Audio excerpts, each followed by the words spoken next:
At my 70th birthday dinner, my son stood up in front of 60 guests, pointed a phone at my face, and went live. He told everyone I was losing my mind. His wife played a slideshow of doctored photos to prove it. Then he walked over to me, held out his hand, and said, "Give me the keys, Dad. You're done." I gave him nothing. But what I gave his lawyer 3 weeks later made him wish he had never asked. If you have made it to this moment, I am grateful for you. Tell me where you are watching from, your city, your country. That one comment connects us more than you think.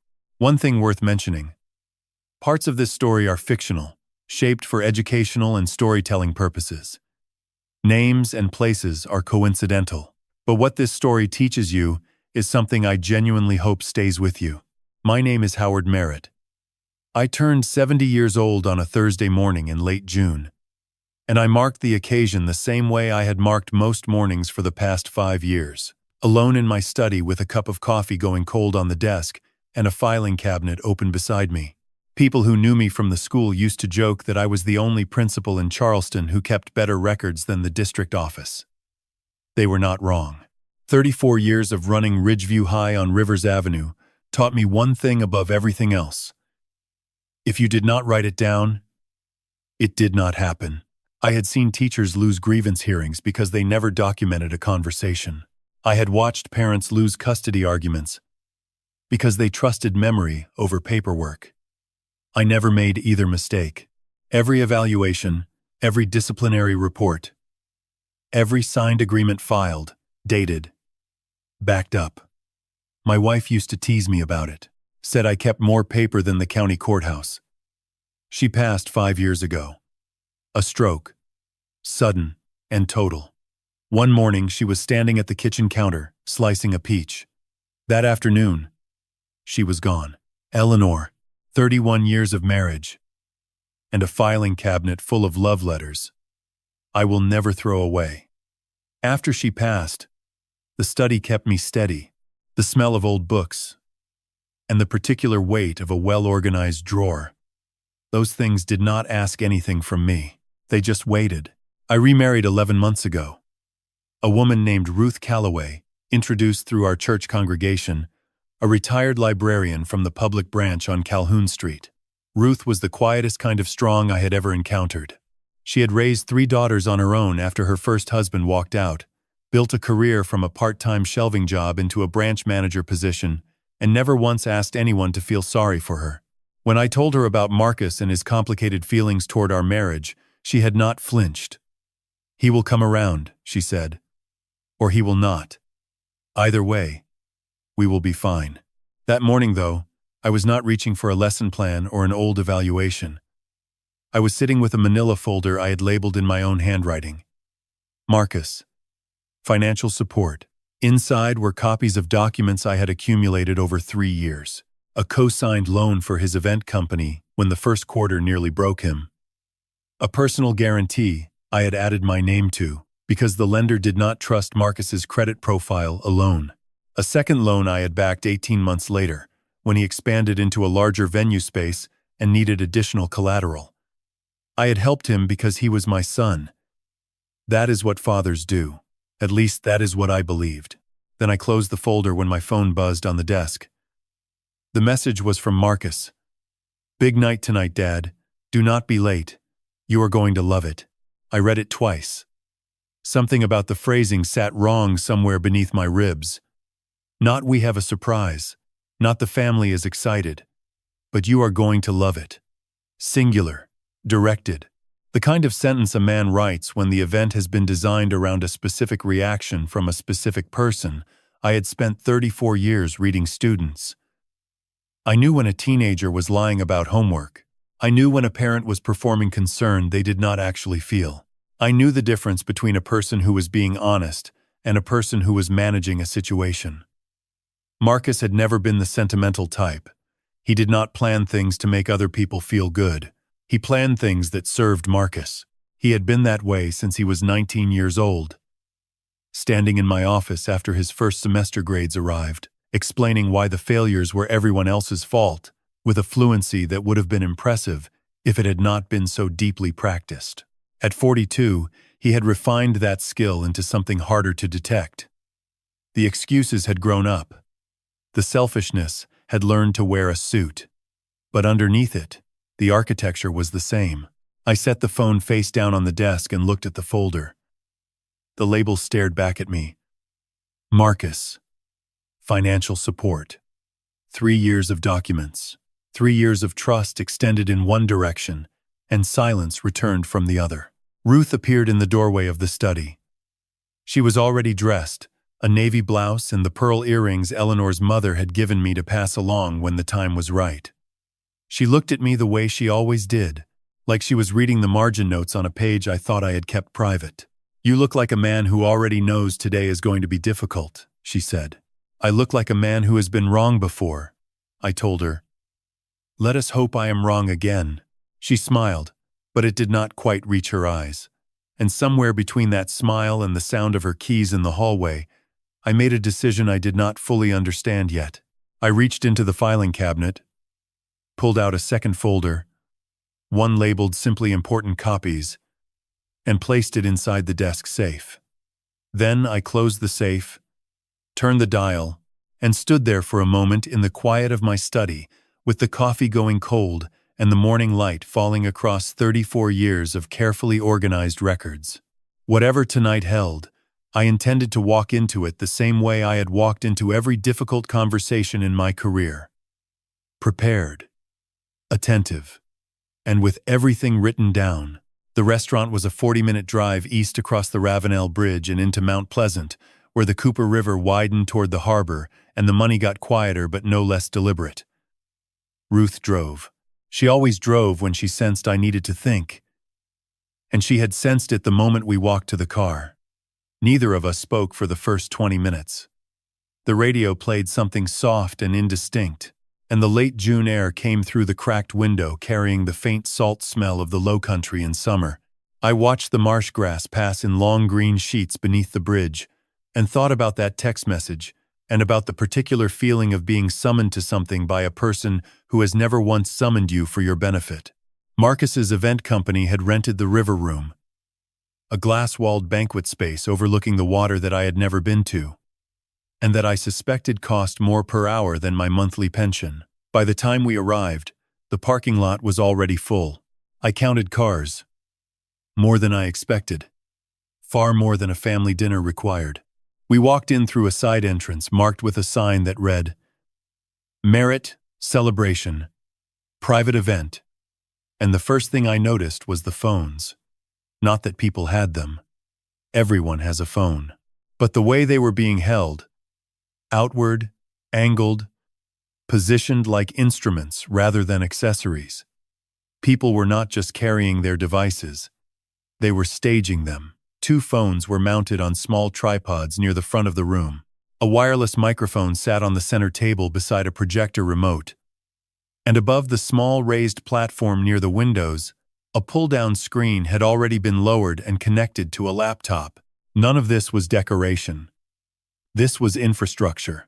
Marcus met us at the entrance. He was 42 years old, 6'2", built like a man who had played tight end at Clemson and never quite released the identity, even though the jersey had been retired 20 years ago. He moved through rooms the way former athletes do, with a physical confidence that made people step aside without being asked. He shook my hand, firm and practiced, the handshake of a man who had learned early that grip strength was a form of communication. "Happy birthday, Dad," he said. Then he turned to Ruth. "Great to see you again, Rebecca." Her name was not Rebecca. Ruth's expression shifted for exactly 1 second, a tightening around the jaw that only I would have noticed, and then she smiled graciously and said nothing. I noted it. I noted everything. 34 years of faculty meetings had trained me to catalog the small performances that people thought went unobserved. The wrong name was not a mistake. It was a message. It said, "You are not important enough for me to remember correctly," and it was delivered with a smile that dared her to correct him. Vanessa appeared beside Marcus as though she had been waiting for her cue.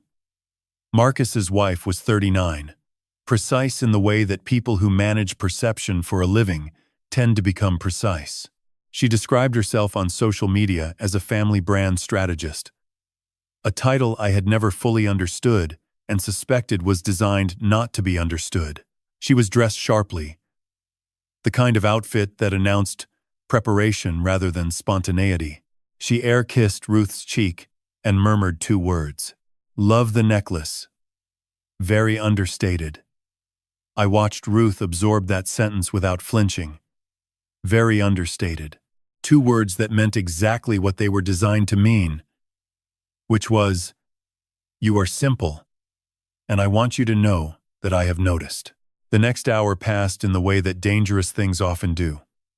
Slowly enough that you keep telling yourself the evening will settle. Quickly enough that you do not realize the room has been arranged around you until the arrangement is already complete. I shook hands. I accepted birthday wishes. I ate a plate of food I do not remember tasting. 60 people filled the river room. Neighbors, cousins, a handful of men from Marcus's business circle. A few faces I recognized from holidays past, and others I had never seen before, who carried themselves with the particular neutrality of people who had been briefed. I watched Vanessa. She checked her phone 3 times in 20 minutes. Not the casual glance of someone checking the time. The focused look of someone monitoring a sequence.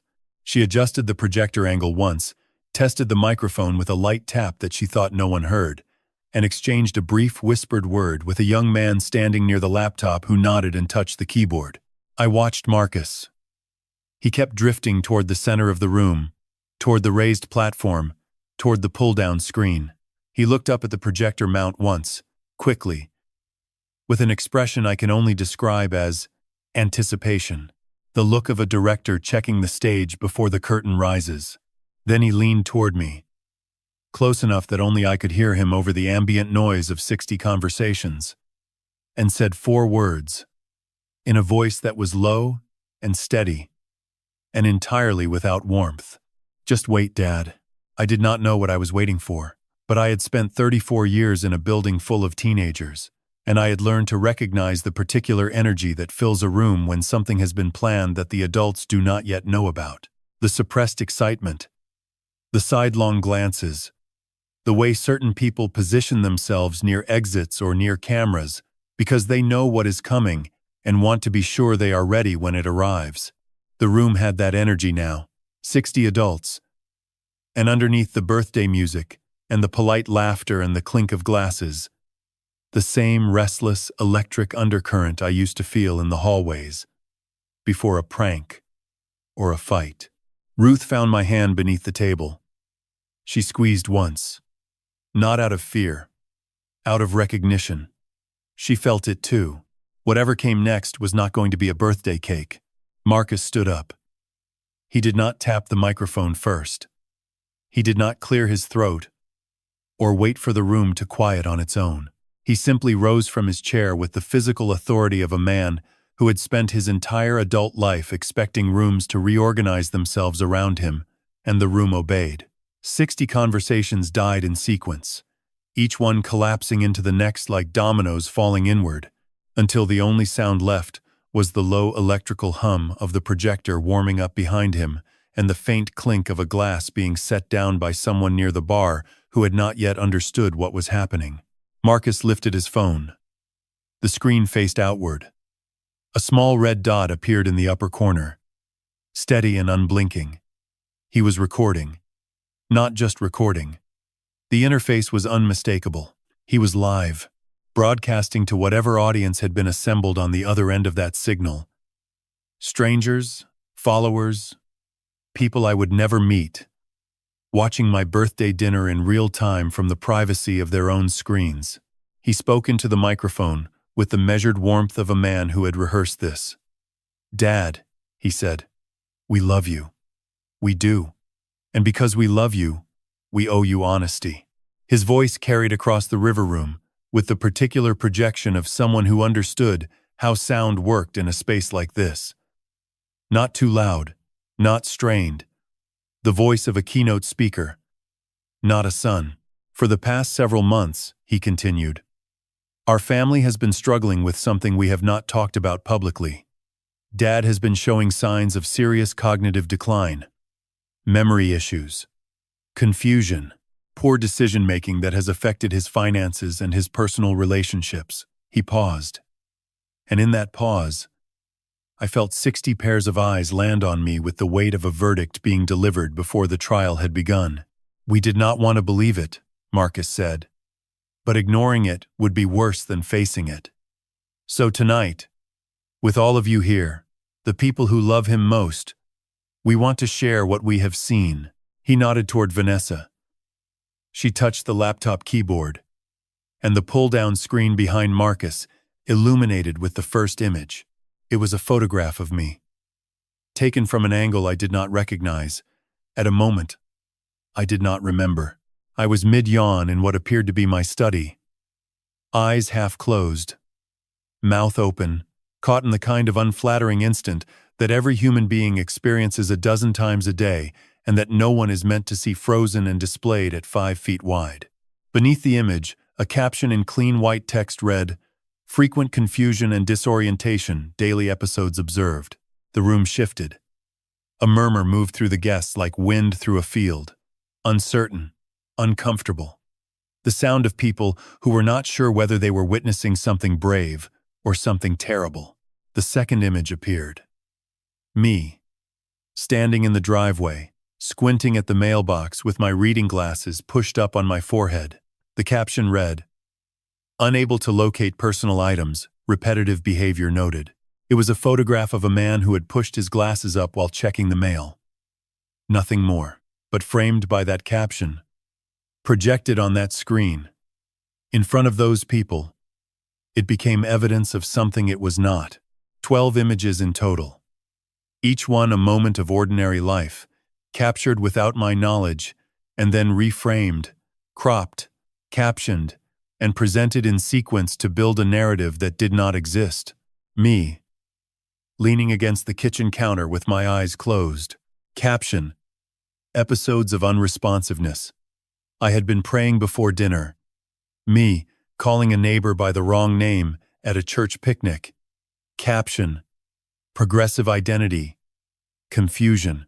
I had mixed up the names of twin brothers I had known for 6 years, the way every person in that congregation had done at least once. Vanessa advanced each slide with the rhythm of someone who had practiced the timing. Not too fast, not too slow. Just long enough for each image to settle into the room before the next one replaced it. It was a professional presentation, built with professional software, and delivered with the clinical detachment of a diagnosis being read aloud in a hospital waiting room. The room was no longer murmuring. It was silent. The particular kind of silence that exists when a large group of people simultaneously realizes they have been made complicit in something they did not agree to witness.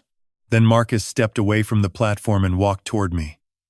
His phone was still raised, the red dot still burning. He stopped 2 feet from where I sat and extended his open hand, palm up, the gesture of a man collecting something he believed he was owed. "Give me the keys, Dad," he said. His voice was gentle, practiced. The gentleness of a performance that had been designed to look like compassion on camera. "You are done." The room held its breath. Ruth's hand was on my forearm.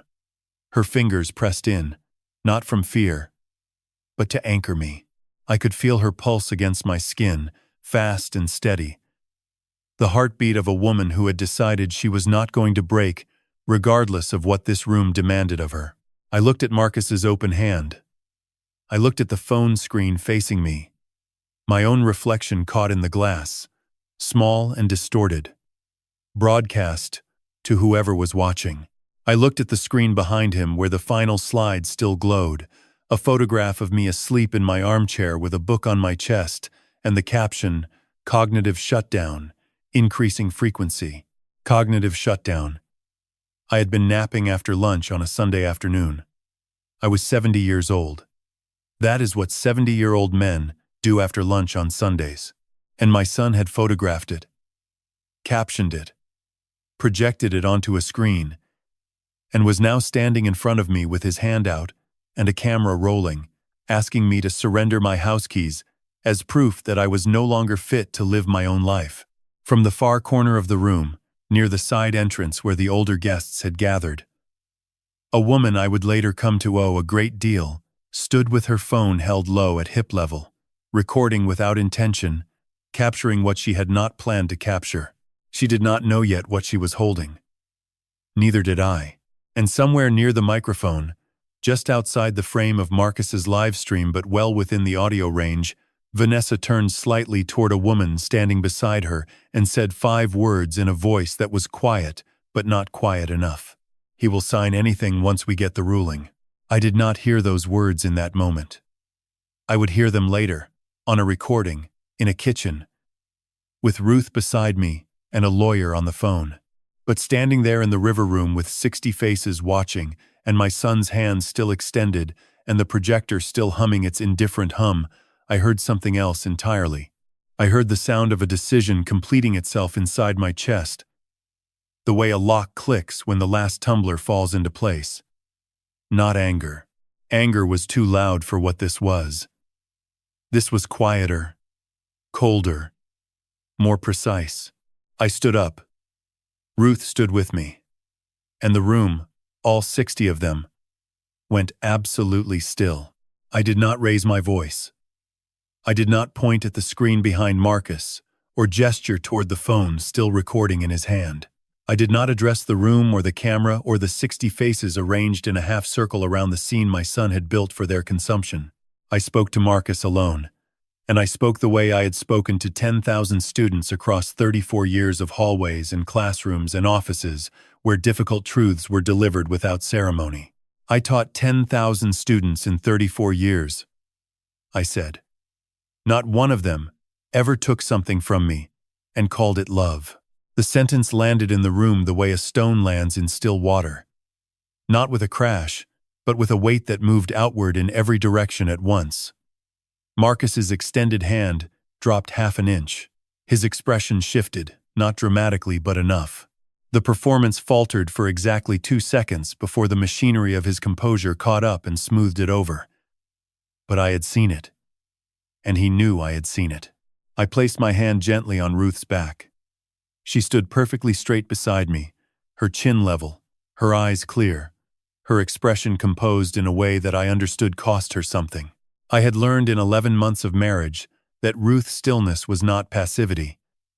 It was a decision, a woman who had been underestimated enough times to know that the quietest person in the room is often the one paying the most attention.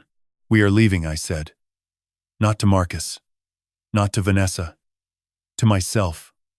Really, a confirmation of something that had already been decided somewhere between the 12th slide and the moment my son asked me to hand over the keys to my own home on a live camera.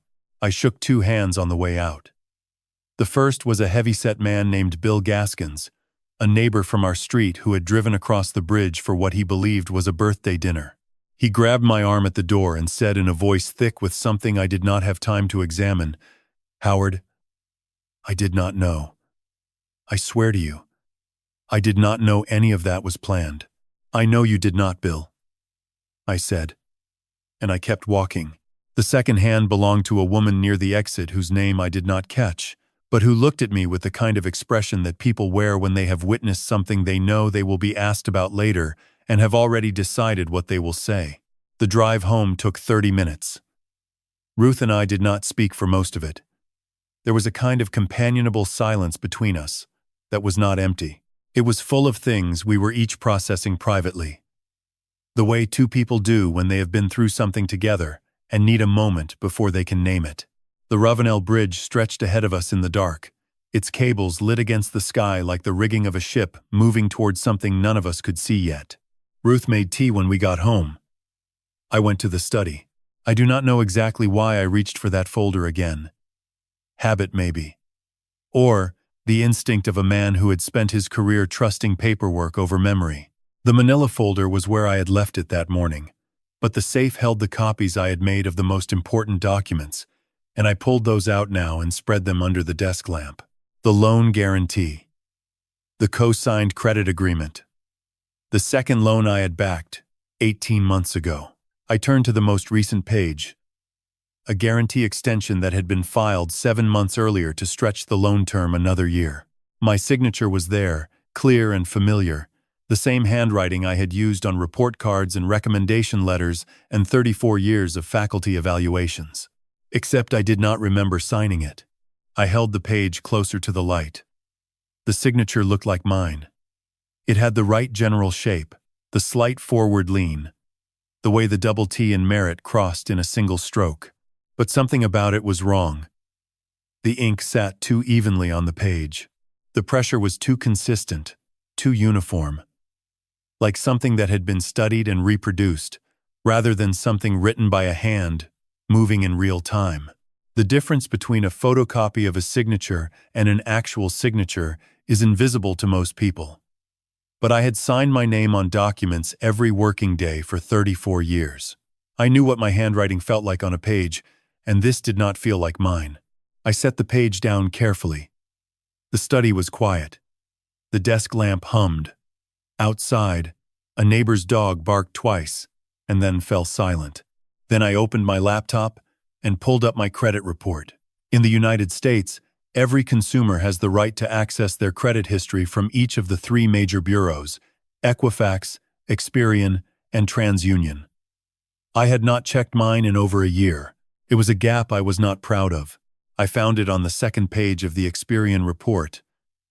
A hard inquiry. The kind generated when someone applies for new credit in your name. It was dated 10 weeks ago. From a commercial lending institution I had never heard of, and had certainly never contacted. 10 weeks. Around the same time the guarantee extension had been filed.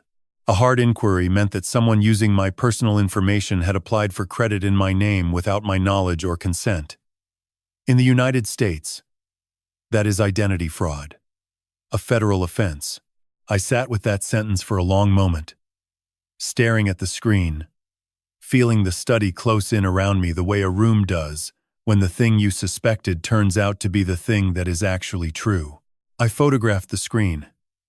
I photographed every page in the folder. I opened a new email account on a separate browser and uploaded everything to a cloud backup that no one but me could access. Then I closed the laptop and sat in the dark for a while, listening to the house settle around me. Ruth appeared in the doorway. She was holding a cup of tea she had not taken a sip from. She looked at me, and whatever she saw in my face made her set the cup down on the shelf without a word. "Tell me," she said. So I told her. Plainly. In sequence. The way I would explain a disciplinary matter to a parent. The guarantee extension I did not remember signing. The signature that looked right, but felt wrong. The credit inquiry from an institution I had never contacted. She listened without interrupting. When I finished, she was quiet for a moment. Then she said the most practical thing anyone had said to me in 24 hours. "Tomorrow morning, you call Deacon." She was right. She had been right about most things since the day I met her. I called Deacon at 6:45 Sunday morning. He answered on the first ring, which told me he had already been awake and already knew. "Bill called me last night," he said. "I figured I would hear from you before 7. Ellison's on King Street, 7:30. I will bring the reading glasses." Deacon Phillips had been my closest friend for 28 years. We had met at a school board fundraiser in 1996 when he was conducting an audit of the district's vendor contracts. And I was trying to understand why the cafeteria supplier had overcharged us for milk for 3 consecutive quarters. He answered that question in 9 minutes with a legal pad and a mechanical pencil, and I had trusted him completely ever since. He was 72 years old, broad-shouldered, with a shaved head and the careful, unhurried eyes of a man who had spent 40 years as a bank examiner, noticing what other people had been paid to overlook. He did not smile, often. When he did, it usually meant he had found something that someone else had tried to hide. He had retired 6 years ago from a career that had taken him through fraud investigations, compliance reviews, and enough courtroom testimony to give him a deep and permanent distrust of any financial document he had not personally verified. Ellison's was a narrow diner on Lower King Street that had been serving the same breakfast menu since before either of us had gray in our eyebrows. Deacon was already in the back booth when I arrived, a legal pad open on the table, 2 coffees poured, and his reading glasses folded beside the sugar dispenser. He did not ask how I was doing. He did not offer sympathy.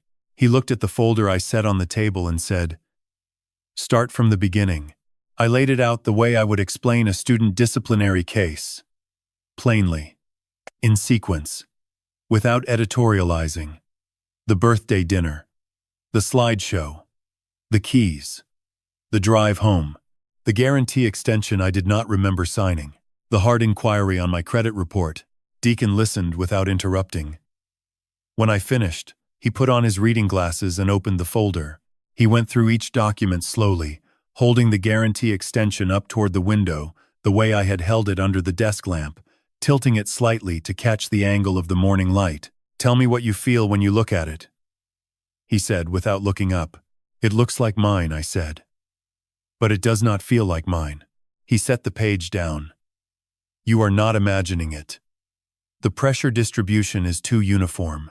A real signature has micro-variations, tiny inconsistencies in how hard the pen presses at different points in the stroke. This one does not have those." He tapped the page with his index finger.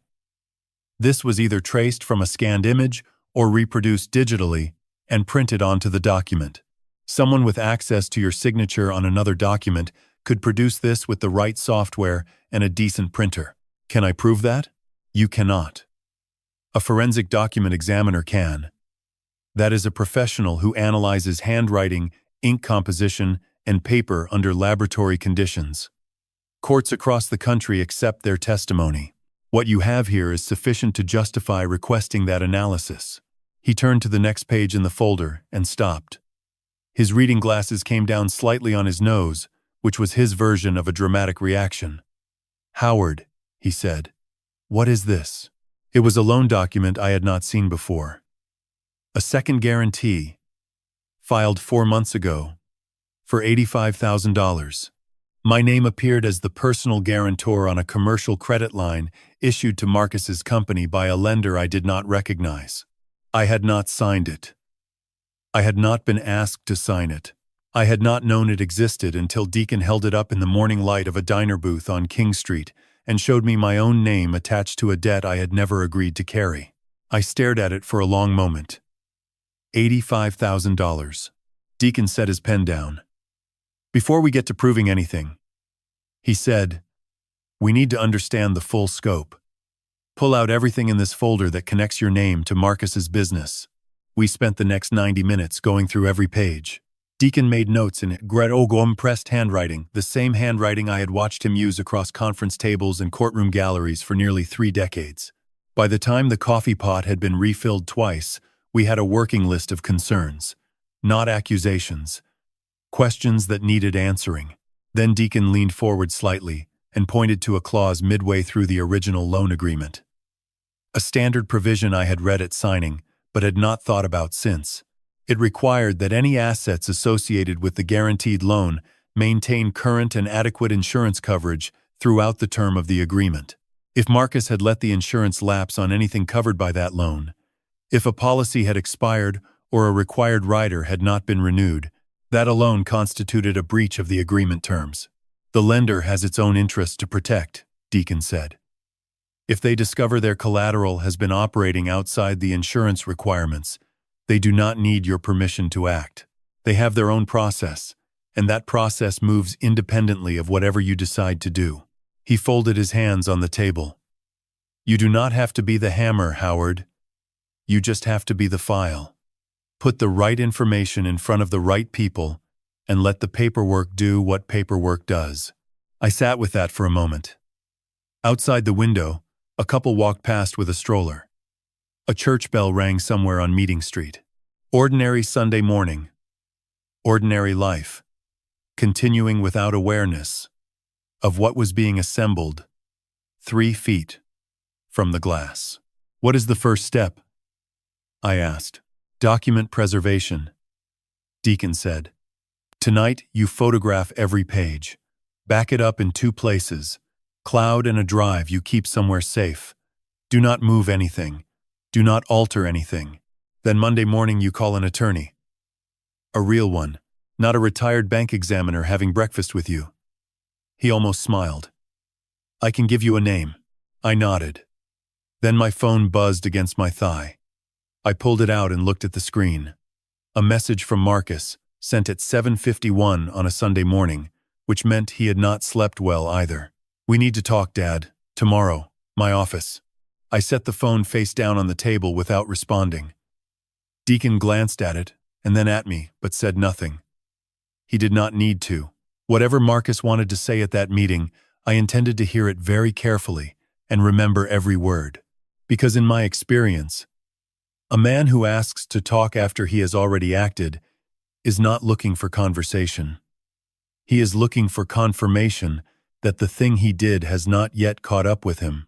Ruth found me in the kitchen around 3 that afternoon, sitting at the table with a glass of water I had not touched. She pulled out the chair across from me and sat down with the quiet deliberateness of a woman who had decided something was going to be said whether or not anyone had asked for it. I need to tell you something, she said, about why Thursday night did not break me the way they expected it to. I looked at her. You do not have to explain yourself to me, Ruth. I know I do not. She folded her hands on the table. That is exactly why I want to, she told me then. Not dramatically. Not with tears, or with the kind of rehearsed vulnerability that certain people perform to create sympathy. She told me the way she told most things. Plainly. In order, with the precision of a woman who had been a librarian for 26 years and understood that information was most powerful when it was organized. Her first husband's name was Gerald. He had been a loan officer at a regional bank, charming in rooms, attentive in public, and corrosive in private. The kind of man who used love as a leash and generosity as a ledger. Every gift came with an entry. Every kindness was a debt to be collected later. By the time Ruth understood the pattern, her name had been attached to 4 financial decisions she had not fully understood. A joint line of credit she thought was a household account, but was actually tied to a business Gerald had opened without telling her. A second mortgage on their home that she had signed during a period when Gerald had described it as a routine refinancing. A personal guarantee on an equipment loan for a company she did not know existed until a collections agent called the house while Gerald was at work. It took me 3 years and most of my savings to separate my name from his decisions, she said. I had to rebuild my credit from almost nothing. I was 44 years old, raising 3 girls, working a part-time shelving job, and explaining to a judge why I should not be held responsible for debts I did not know I had. She paused. Her hands were still folded on the table. Her voice was even, but I could see the cost of the telling in the way she held herself. Very still, very straight. The posture of someone who had learned long ago that stillness was a form of armor. I learned something from that, she said.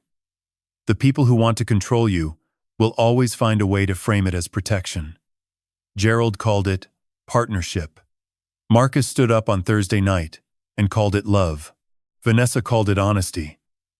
She looked at me directly. It was neither. No, I agreed.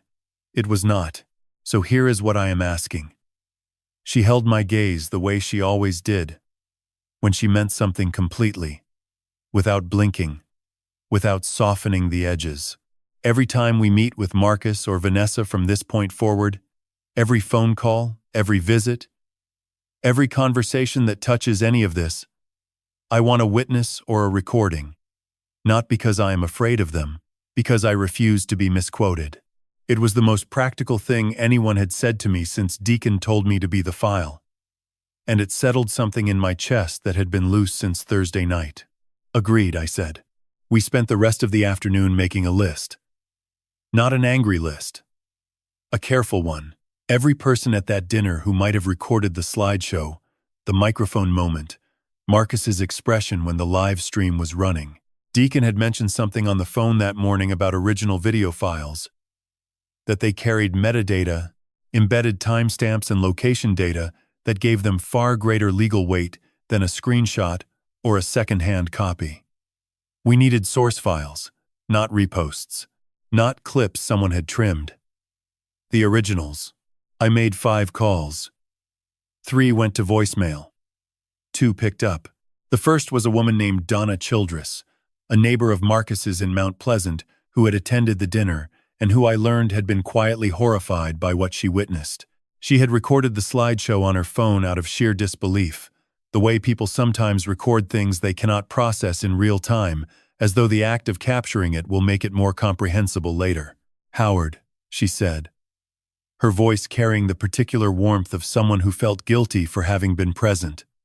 I had no idea any of that was planned. When the slideshow started, I could not believe what I was seeing. "I know, Donna. I am not asking you to take a side. I am just asking if you would be willing to share the original file." A brief silence. "Then yes. I will send it right now." The second call was to a man named Curtis Rayburn, a deacon at our Baptist church on James Island, who had been standing near the back of the room with his wife during the dinner. Curtis had recorded the entire microphone segment, from the moment Marcus stood up to the moment Ruth and I walked out, on a newer phone with clean audio. He transferred the file without hesitation. "That woman had no business saying those things about Ruth," he said flatly. "None. And I want you to know, Howard, there are people in this congregation who saw that live stream and who are not staying quiet about it." I thanked him and ended the call. By early evening, Ruth and I had 4 video files saved to my phone and backed up to the cloud account I had created Saturday night using the new email address.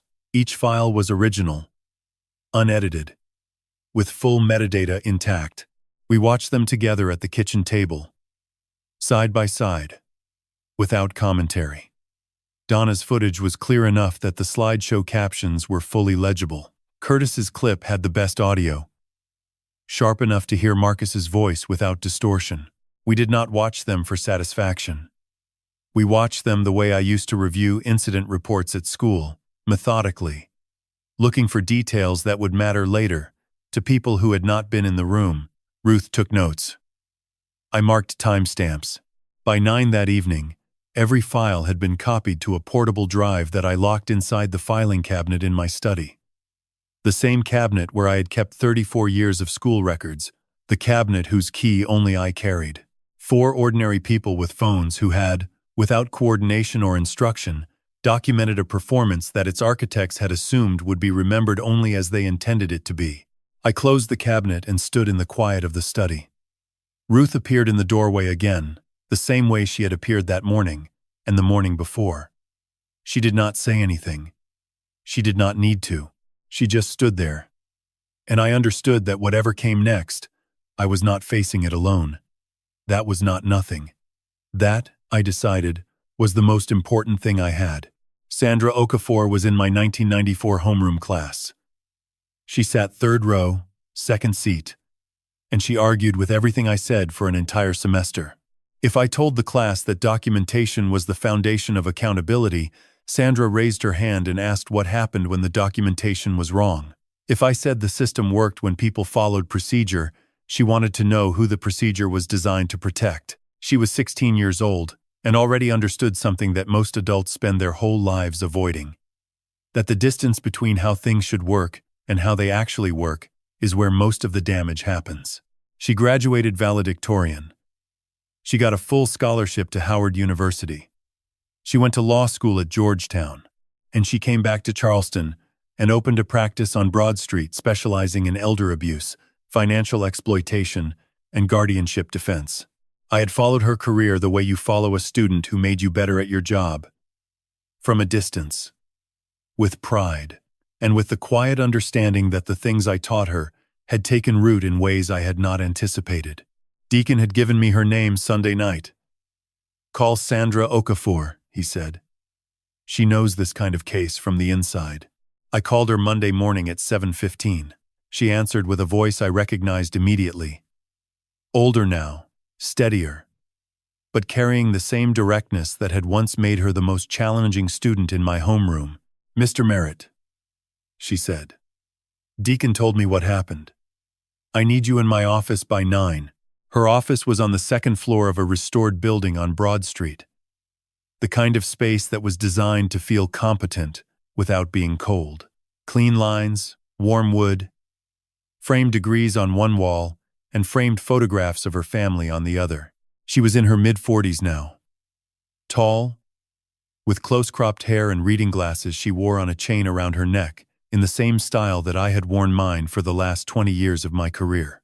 She shook my hand with both of hers and held it for a moment longer than professional courtesy required. Deacon came with me. He sat to my left with his legal pad and said nothing while I laid everything on Sandra's desk. The folder, the guarantee extension, with the questionable signature, the credit report with the hard inquiry, the video files on a thumb drive, the notes Deacon and I had written at Ellison's diner. Sandra went through each item without speaking. She held the guarantee extension the same way Deacon had, tilting it toward the window light, studying the ink. Then she opened the video files on her laptop and watched each one with the volume low. Her expression unreadable, her pen making small, precise marks on a yellow legal pad. When she finished, she set her pen down and looked at me. "Mr. Merritt," she said, "I want to be clear about what we can and cannot do today. What you have here is sufficient to justify 3 immediate actions. First, a preserve evidence notice to your son and his business. This is a formal legal demand, requiring them to retain all documents, communications, and records related to any agreement bearing your name. Destroying or altering those materials after receiving this notice would expose them to serious legal consequences. Second, a cease and desist regarding the defamatory statements made publicly about your cognitive fitness. Third, a formal records request to Lowcountry the original loan, every extension, every payment record, every insurance filing." She paused. "Can you have those ready before noon?" I asked. She almost smiled. "Deacon told me you would ask that. I started drafting last night." Then she looked at me again, and for a moment the attorney receded and the student came forward. She said it quietly, with something in her voice that was not professional but was not quite personal either, something closer to recognition. "If you did not write it down, it did not happen," she said. "You taught me that, Mr. Merritt. In room 214, 3rd row, 2nd seat." I left her office at 9:15 with copies of all 3 documents in a folder and the originals already dispatched by certified mail and email. A cease and desist properly delivered creates a legal record of notice. A preserve evidence notice means that if they delete anything, that deletion becomes evidence. And the records request meant that Lowcountry Commerce was now formally aware that the guarantor on their account was scrutinizing every page. Sandra's last words as I left were measured. "Mr. Merritt," she said, "if that signature is forged, they did not just disrespect you. They committed a felony." I drove east to Marcus's office. He had asked to meet, and I intended to go. Not to negotiate, not to argue, to listen and to observe. Because a man reveals more when he believes the conversation is going his way than he ever reveals when he knows he is being watched. Marcus's company operated out of a converted warehouse space near the port. He met me at the door, offered water, and sat across from me at a conference table that was too large for 2 people. His voice was warm and practiced, the voice of a man who had prepared talking points. "Things have been tense, Dad," he said. "Vanessa and I, we have been worried about you. We do not want things to get complicated. We just need you to understand where we are coming from." "Tell me where that is, Marcus." He leaned forward. "We need you. The business needs stability right now, and your name on those agreements gives us that. That is all this is." As he spoke, I watched his hands. When he had first sat down, there had been papers on the table to his left. Bank letterhead. I had seen the logo before he swept them into the side drawer with a gesture that was too smooth to be anything but practiced. He thought I had not noticed. I had spent 34 years noticing. "What are those papers in the drawer, Marcus?" I asked. Something moved behind his eyes, fast and controlled. "Business documents," he said. "Nothing that involves you. Everything in this building that has my name on it involves me," I said quietly. He looked at me then. Not the performance look, the real one. And something shifted in his expression that I recognized from decades of sitting across from students who had been caught and were recalculating in real time how much to admit. I stood up. I had not opened my folder. I had not needed to. "Tell Vanessa the legal mail arrives tomorrow," I said. "She should read it carefully." I walked to the door. Behind me, I heard Vanessa's voice from somewhere deeper in the building, sharp and low, cutting through the warehouse quiet like a blade across paper. "He cannot do anything. We have the paperwork." I kept walking. Because what Vanessa did not yet understand, what neither of them had fully grasped, was that having paperwork and having clean paperwork were two entirely different things. And somewhere in Charleston, a bank had just received a formal request to show me exactly which kind they had. Marcus showed up at 6:20 Tuesday evening. I heard his truck before I saw it.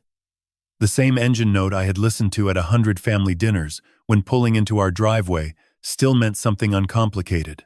He came through the front door without knocking, which told me everything about his state of mind. He still believed this house was a place he could enter without asking, the way he had entered every room since he was 19 years old, occupying space before requesting permission. He found me in the study. He looked around the room the way people look, at a place they associate with a version of themselves they no longer inhabit. The bookshelves, the filing cabinet, the framed photograph of Eleanor on the desk. Then he settled his gaze on me. "The legal mail arrived this afternoon," he said. "Sandra Okafor. Deacon set that up." "Did he not?" "Deacon introduced us," I said. "I made the decision." Marcus's jaw worked for a moment. "Dad, you are making this so much bigger than it needs to be. Vanessa and I made a mistake on Thursday. Things got out of hand, but sending cease and desist letters, requesting bank records." He shook his head. "That is not how family handles things." "Tell me how family handles things, Marcus." "By talking. By sitting down and working it out without lawyers." I leaned back in my chair. The study was quiet around us. Books on their shelves. The filing cabinet locked. The particular stillness of a room that had absorbed 34 years of carefully organized records and the weight of a man who had trusted every single one of them. "You hired a projector," I said. "You built a slideshow. You doctored 12 photographs of your own father and displayed them on a 5-foot screen in front of 60 people. You pointed a phone at my face and broadcast it to strangers. You stood in front of everyone I know and told them I was losing my mind." I set my hands flat on the desk. "That is not things getting out of hand, son. That is a production. Productions have budgets and timelines, and someone who decides when the lights come on." Marcus stood up from the chair. He was taller than me by 3 inches, and had always used it the way certain people use height, unconsciously, as a form of emphasis. "Who set up the slideshow, Marcus? Who built the presentation?" His jaw tightened. "Vanessa handled the content. And the projector. The venue setup. The live stream. Vanessa handled the logistics." "Thank you," I said. He stared at me. "That is all you are going to say?" "That is all I needed to hear." He moved toward the door, then stopped. When he spoke again, his voice had dropped to something quieter and harder. The voice of a man who had come to negotiate and found the other party was not negotiating. "If you pull out of those agreements, Dad, if you actually go through with whatever Okafor is planning, we are done. The business is done. Everything we have been building for the past 3 years is done." I looked at him steadily. "I hear you, Marcus." "Do you?" "I hear exactly what you just said." He left without another word. I listened to his truck back out of the driveway. Then the house was quiet again. I picked up my phone and opened a new note. I typed his exact words. "If you pull out, we are done," along with the time, the date, and the context. What Marcus had said, intentionally or not, was a legal acknowledgement that my name was actively embedded in financial agreements his business depended on. Sandra needed to know about it. The video from Lorraine arrived the following evening through Ruth. They were in the same Tuesday Bible study group at First Baptist on James Island. Lorraine Baptiste was 74 years old.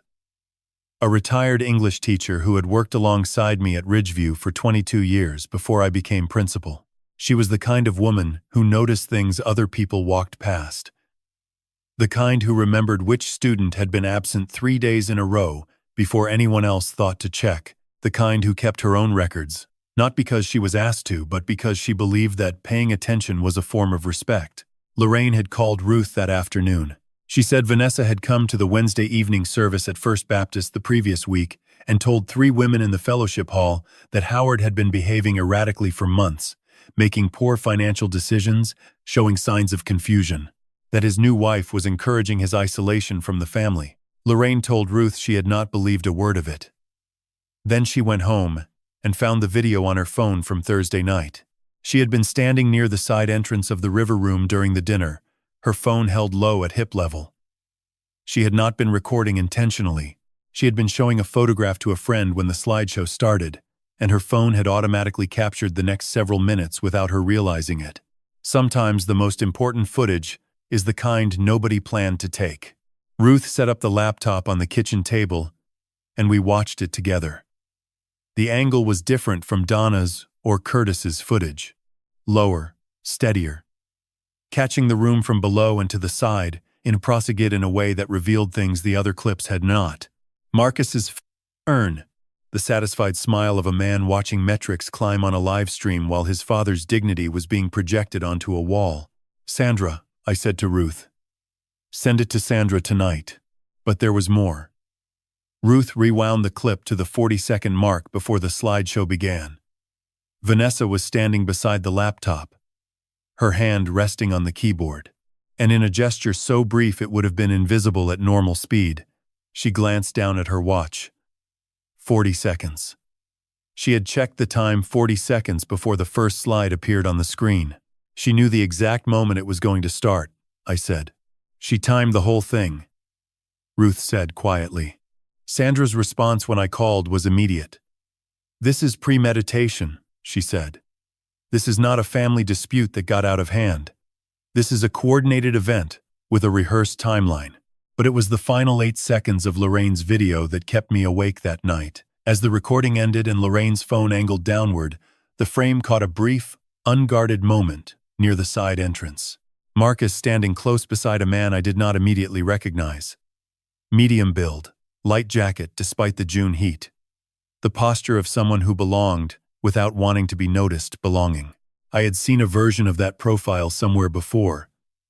Not in person. In a document. I could not yet place where. I did not mention it to Ruth that night. I needed to look at it again in the morning, more carefully, before I said anything to anyone. Because in my experience, the details that matter most are the ones that almost go unnoticed. And the people who almost go unnoticed are usually the ones who were told to. I was in the study Thursday morning at 5:45, with Lorraine's video open on my laptop and a cup of coffee I had not touched. The detail I had noticed 2 nights before was in the final 8 seconds. The frame had caught Marcus standing near the side entrance of the river room, beside a man whose profile was visible for roughly 3 seconds before the recording ended. Medium build. Light jacket. The particular posture of someone who had been told where to stand. I studied the frame twice more before my phone buzzed on the desk. A notification from an email address I did not recognize. The subject line was blank. The message inside was 4 sentences long. Mr. Merritt, I saw the live stream from your son's birthday event. I used to handle the accounts for his company. I left 7 weeks ago. I have something you need to see. Before I reveal what that meeting uncovered, and trust me, what I learned that morning was something I was not fully prepared to see in writing. I want you to do one thing. Comment the word open below. Just that one word. It tells me you are here. It tells me this story is reaching the right person.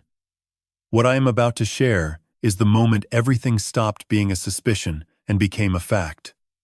A small note. The following portion of this story contains certain recreated and fictionalized elements, included purely for educational and storytelling purposes. If you feel this content is not the right fit for you, this is a perfectly good place to stop and choose something that serves you better. That decision is entirely yours. I read the email 3 times. Then I set the phone on the desk and looked at the morning light coming through the study window. Someone who had worked inside Marcus's company had just reached out. I did not trust it. I did not distrust it. I simply did not have enough information yet, and I had spent a career learning that the distance between receiving information and acting on it was where most mistakes were made. I called Deacon. He ran the name through his network before I agreed to meet. A quiet set of phone calls, the kind that takes an afternoon and a few favors. By that evening, he called back with 3 facts. The woman's name was Nina Salcedo. She had worked as a bookkeeper for Marcus's event company for 16 months.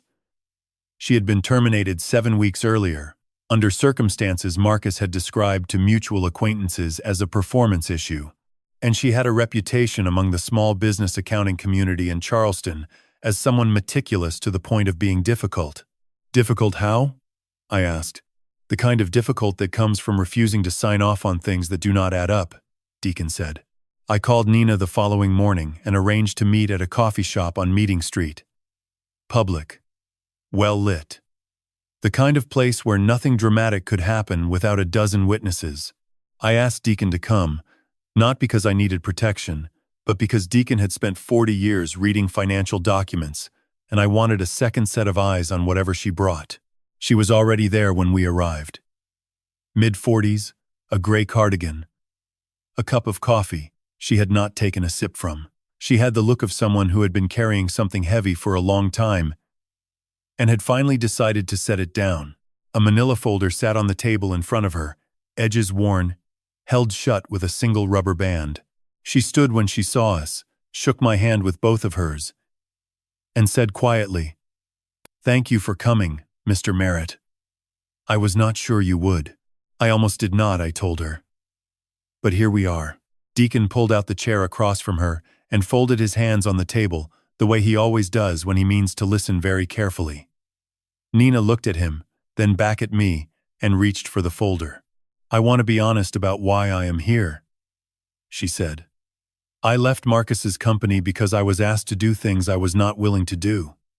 When I pushed back, I was let go. I have been thinking about whether to say something for 7 weeks." She paused. Seeing that live stream made the decision for me. She opened the folder and placed 3 documents on the table. The first was a printed email chain dated 7 months ago. An exchange between Marcus and a man named Garrett Voss, who appeared to be a business associate involved in arranging the loan extension. In the middle of the chain, Marcus had written a sentence that Deacon read aloud quietly. More to himself than to us. "Dad will sign whatever we put in front of him. Just format it right." The second document was an internal expense record showing a payment to a digital document processing service, the kind of company that specialized in formatting, scanning, and reproducing paperwork. The payment had been made 5 days before the guarantee extension was filed. The third was a printout of a separate email, sent from Vanessa's personal account to Marcus, dated 3 months before the birthday dinner. Deacon read it once, then read it again. His pen stopped moving. He set it down on the table with a soft, deliberate click. The email read, "Once we get conservatorship, the pension is ours monthly. Do not let him bring that woman to any meetings. She asks too many questions." I sat with those 3 documents for a long time. The coffee shop moved around us. Cups clinking, conversations rising and falling, the ordinary machinery of a Friday morning in Charleston, continuing without any awareness of what had just been placed on a table beside the window. "Nina," I said carefully, "what you are describing, using a reproduced version of someone's signature on a legal document without their knowledge, that is not a contract violation. That is forgery. It is a criminal offense." She nodded. "I know what it is. That is why I would not process the reimbursement the way Marcus asked. And that is why I am here. Deacon was already making notes. Are these originals or copies? He asked. Copies, Nina said. The originals are stored securely. I also have the full email chain in digital form with metadata intact. I looked at Deacon. He gave me the small, level nod that meant exactly what I thought it meant. We left the coffee shop an hour later with copies of everything Nina had provided and her agreement to make the originals available to Sandra. On the sidewalk, before we reached the car, I pulled up Lorraine's video on my phone and paused on the frame that had kept me awake. The man beside Marcus at the side entrance. Medium build. Light jacket. I showed the screen to Deacon. Then I showed him the email chain. The name at the top. Garrett Voss. Deacon studied the frozen frame for a moment, then looked at me. If that is Voss, he said, it places a material witness to the document fraud at the scene of the public humiliation. He paused. That is not coincidence, Howard. That is coordination across multiple fronts. I put the phone in my pocket and stood on Meeting Street in the mid-morning sun, thinking about a sentence Marcus had written 7 months ago in an email he never expected his father to read. Dad will sign whatever we put in front of him. Just format it right. He had been wrong about that. He had been wrong about most things. And somewhere in a folder on a coffee shop table, his own words had just become the clearest evidence against him.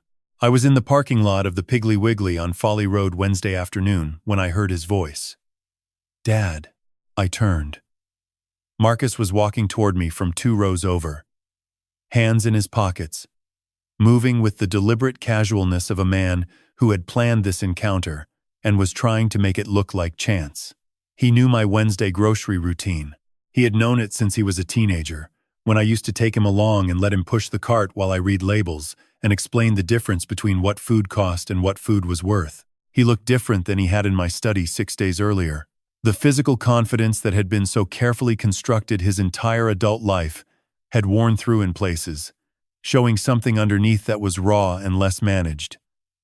His eyes were tired. His shirt was wrinkled in the way that shirts get wrinkled when a man has been sleeping in his office. Marcus, I said. He stopped a few feet away. The parking lot was busy enough that we were surrounded by ordinary Wednesday afternoon activity. Carts rolling. Engines starting. A woman arguing patiently with a small child about whether they needed both kinds of crackers. Nobody was paying attention to us. I need to talk to you, he said. Not through lawyers. Just us. Talk, I said. He looked at me for a moment, and then the words came out in a way that sounded less rehearsed than anything he had said to me in weeks. The bank called us, he said. Low Country Commerce. They have questions about the loan documentation. Sandra's records request triggered something. I know, I said. And the second lender. The one on the $85,000. They are asking for a full account review. I waited. Dad, you have to understand what you have started here. If they pull the financing, the company does not survive. We have 16 people on payroll. Vendors we owe money to. Clients who are counting on us for events that are already contracted. His voice shifted into something that sounded almost genuine, the way bad performances sometimes accidentally brush against a true note. I am not asking you to forgive everything. I am just asking you to give us room to fix it. I looked at him for a long moment. The afternoon sun was behind him. A shopping cart rolled slowly past us, pushed by the wind. I need you to answer one question, Marcus. He shifted his weight. Not who built the slideshow. You already told me that. I need to know why. What was the slideshow supposed to accomplish? What was the point of standing up in front of 60 people and telling them your father was losing his mind? He looked away. Toward the storefronts. Toward the parking lot exit. Anywhere but at me. It was not supposed to go that far, he said. That is not an answer. A long silence.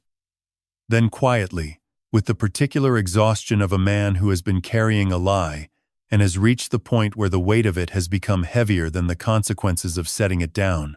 Vanessa said that if we embarrassed you enough in front of people you respected, you would come back, he said. She said you would see what was happening with Ruth, and you would come back to where you belonged. That you would remember that we were your family. That the business needed you. That she said it would bring you back. Bring me back. I repeated. To us. To how things were before Ruth. Before you stopped returning calls and coming to Sunday dinners and being available when we needed. I looked at my son, 42 years old, standing in a grocery store parking lot on a Wednesday afternoon, telling me that his wife had designed a public humiliation campaign because she believed shame was a navigation tool, that if they embarrassed me badly enough in front of the people I respected, I would return to the version of myself that was useful to them. The version that signed documents without asking questions. The version that answered the phone every time and said yes to every request, and never once asked whether the help he was providing was being used honestly. Bring me back. As though I were a filing cabinet that had been moved to the wrong room and needed to be returned to its proper location. Marcus, I said. Go home. If you want to talk, tell your attorney to call Sandra Okafor. That is the only conversation I can have right now. He stood there for a few more seconds. Then he turned and walked back the way he had come, hands in his pockets, shoulders carrying the weight of a man who had come to negotiate and found that the other party was not accepting the terms. I finished my grocery shopping. I drove home. I called Sandra from the driveway and told her what Marcus had said. Every word, in order. Including Vanessa said it would bring you back. That is an admission, she said immediately. He just confirmed the slideshow was intentional and purposeful. Designed not as an intervention but as a coercion strategy. Get a written account of that conversation to me today. Time. Location. Exact phrasing. That afternoon, Sandra filed the 30-day demand letter through certified mail and electronic delivery. The letter required Marcus and his associated business entities to provide full documentation of every agreement, financial instrument, and communication bearing my name within 30 days. It formally demanded cessation of any unauthorized use of my personal information, credit profile, or signature. A 30-day demand letter under South Carolina law creates a binding legal record of notice. Any failure to comply within the deadline is not an oversight. It is a documented choice, with consequences attached. That evening, Vanessa posted on Facebook. Ruth showed it to me over dinner. 3 paragraphs about the importance of protecting aging parents from outside influences, about the pain of watching a beloved father be led astray by someone with unclear intentions, about the courage it takes to speak difficult truths when family bonds are at stake. She did not mention the slideshow. She did not mention the live stream. She did not mention the 12 doctored photographs, or the demand for keys, or the 60 people who had been assembled to witness it. What she had written was a performance of virtue carefully constructed to reach people who had not been present. I read it twice. Screenshot it, I said. Timestamp, and all. Ruth already had. She is trying to get ahead of the story. Ruth said, setting her phone face down on the table. She is trying to write the story. I corrected. There is a difference. One is defense. The other is architecture. And Vanessa has always been an architect. Ruth looked at me for a moment. Then she almost smiled. Which was not a thing that happened often during those weeks, and which I took as a sign that somewhere inside the machinery of everything that was happening, there was still room for the kind of honesty that did not require a legal pad to hold it. I forwarded the screenshot to Sandra with a single line. For the file, Sandra's reply came back within minutes. The countdown has started. Let us see what 30 days looks like. Sandra called at 7:10 on a Monday morning, 9 days into the 30-day countdown. While I was still standing at the kitchen counter with a cup of coffee I had just poured and had not yet raised to my mouth, her voice had a quality I had not heard from her before. Not urgency exactly. Something closer to the careful precision of a person delivering information they know will change the shape of what the other person believes is happening. I heard back from the lender late Friday. She said without preamble. Lowcountry Commerce. They reached out to my office after receiving the records request. Howard. They have been conducting their own internal review of Marcus's account for the past 3 weeks. Before you ever filed anything. before I sent a single letter. I set the coffee down on the counter. For what reason? Covenant violations, Sandra said. When a business takes out a commercial loan, the agreement typically includes covenants, conditions the borrower has to maintain throughout the life of the loan. Things like minimum revenue thresholds, timely financial reporting, maintaining adequate insurance coverage on collateral. Marcus's company missed 2 consecutive quarterly reporting deadlines and failed to maintain the required minimum cash reserve. Lowcountry Commerce flagged it internally 3 weeks ago. They had not acted yet because they were still building their documentation. Our records request accelerated their timeline. I stood very still in my own kitchen, processing what she was telling me. The bank had been assembling its own case, a separate case rooted in Marcus's own financial mismanagement. Before I had spoken to Deacon, before I had sat in Sandra's office, before a single legal document had been sent. Sandra, I said, does Marcus know the bank has been watching him? Based on the missed reporting deadlines, he probably suspects something is wrong. Whether he knows the extent of it, she let the sentence finish itself. I thanked her and ended the call. Ruth was sitting at the table with her tea, watching me with the expression she wore when she already knew the general shape of what I was about to tell her and was waiting for the specifics. The bank was already investigating him, I said. 3 weeks before we did anything. She nodded slowly. Then she said something I would think about for a long time afterward. So the machine was already running. You did not start it. You just stopped standing in front of it. I sat down across from her and thought about a principle I had observed 1,000 times in 34 years of education. Students who fail the final exam almost always failed the quizzes first. They just did not think the quizzes counted. Marcus's business had been failing quietly for longer than any of us knew. The slideshow, the birthday dinner, the demand for keys. All of it had been, among other things, a distraction. Noise generated to cover the sound of something already coming apart underneath. The phone calls from the periphery started that same week and continued through the following days like a slow tide rolling in from directions I had not anticipated. An aunt in Colombia who said she had heard I was trying to destroy Marcus's livelihood and wanted to know if it was true. A cousin who left 3 voicemails in 4 hours, each one longer and more righteous than the last. 2 men from our old congregation who called separately and said almost identical things about reconciliation and forgiveness and the importance of family, then spent 10 minutes each explaining why I was wrong. None of them had been at the dinner. None of them had seen the slideshow. All of them had apparently spoken to Vanessa. I answered none of the calls. Ruth answered the ones that came to her number. She was gracious and brief and said the same thing each time. Howard is working through his attorney. We appreciate your thoughts. Then she ended the call and wrote the name in a notebook she had started keeping on the kitchen counter. Not out of anger. Out of the same instinct that had governed my entire career.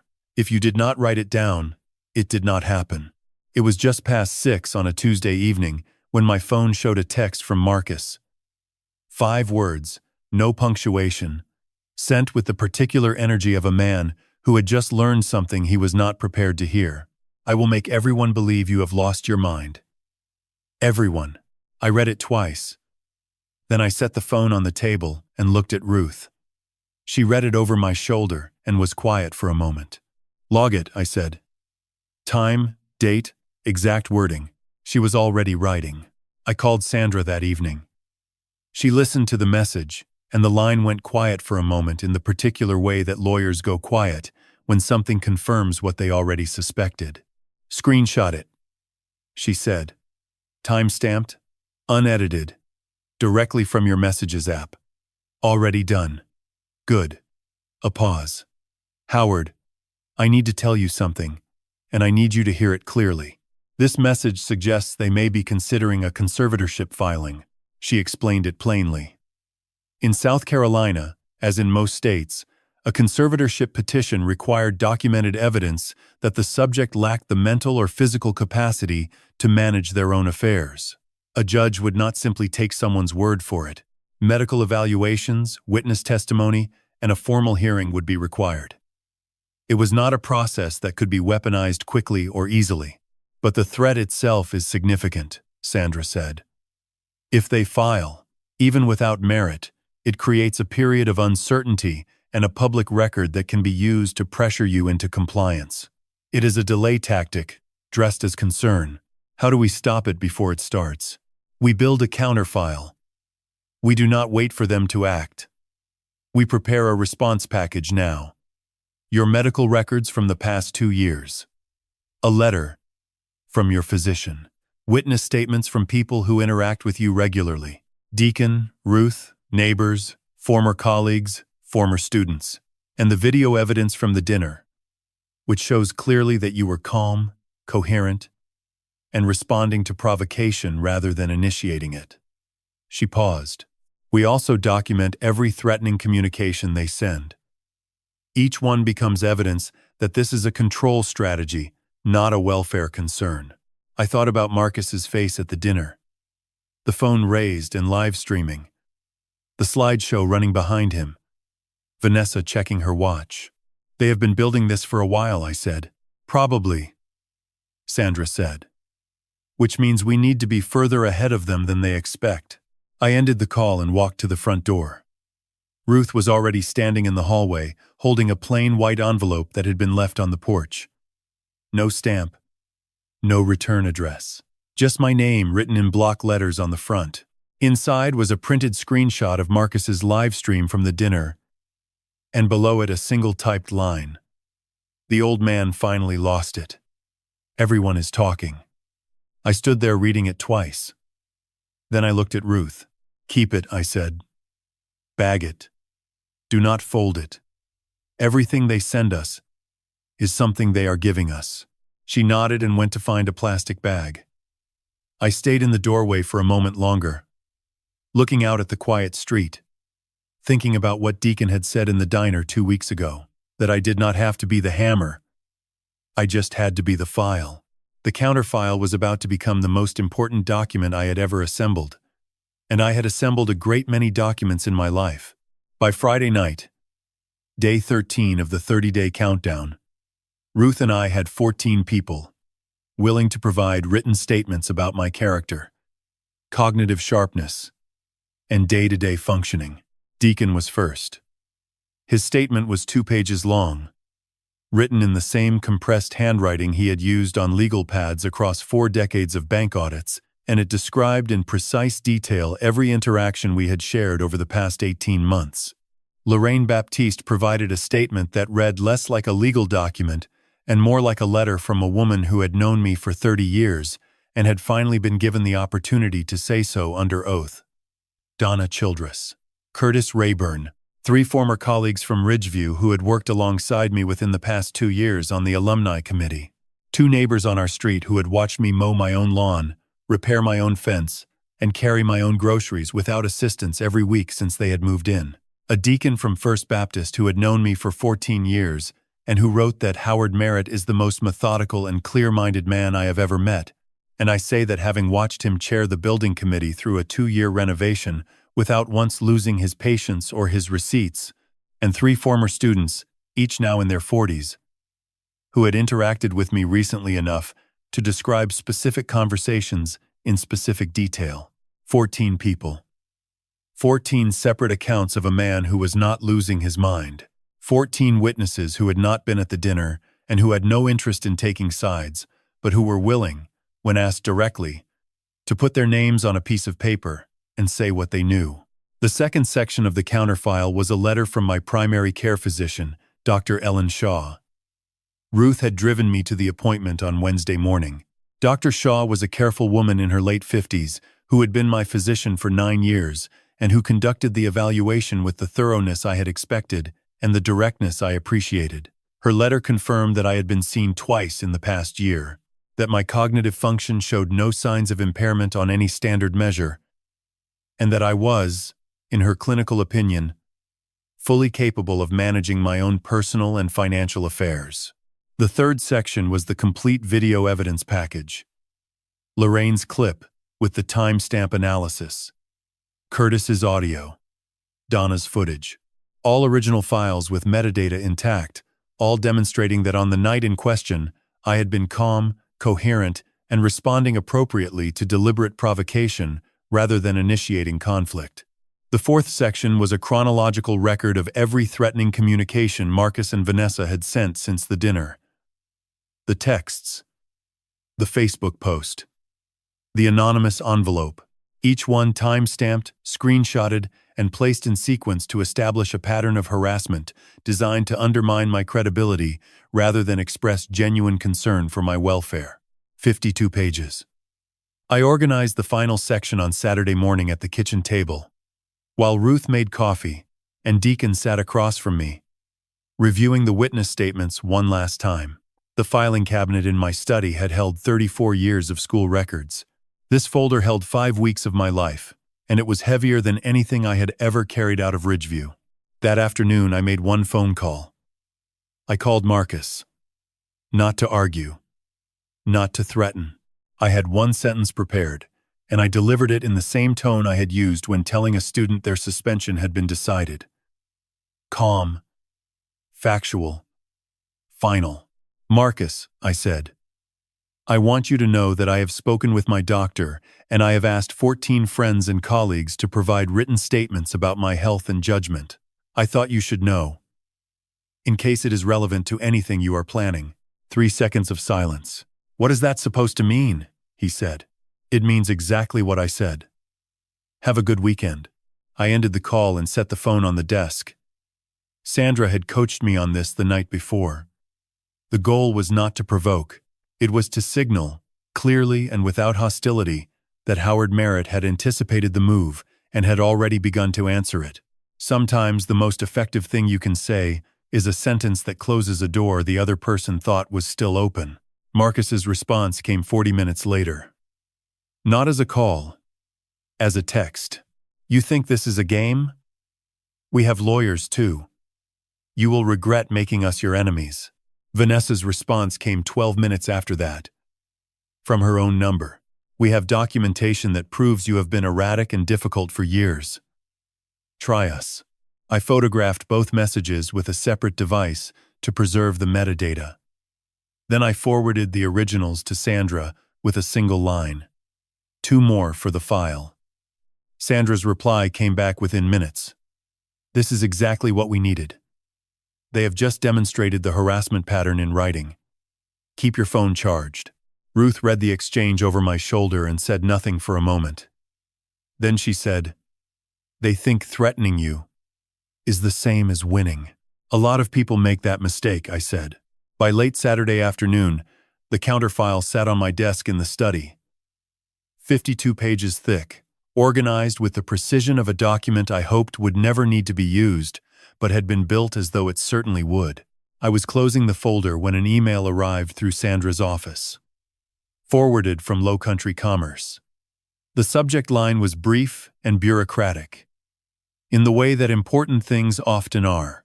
Account verification request. Guarantor. Signature. Confirmation. The body of the email was 4 sentences. They had completed a preliminary review of the records Sandra had requested. They had identified discrepancies in the documentation associated with the loan guarantee extension. They were requesting that I come in person to verify my signature against their records. And they were asking me to bring photo identification and any original documents I believed to be relevant. I read the email 3 times.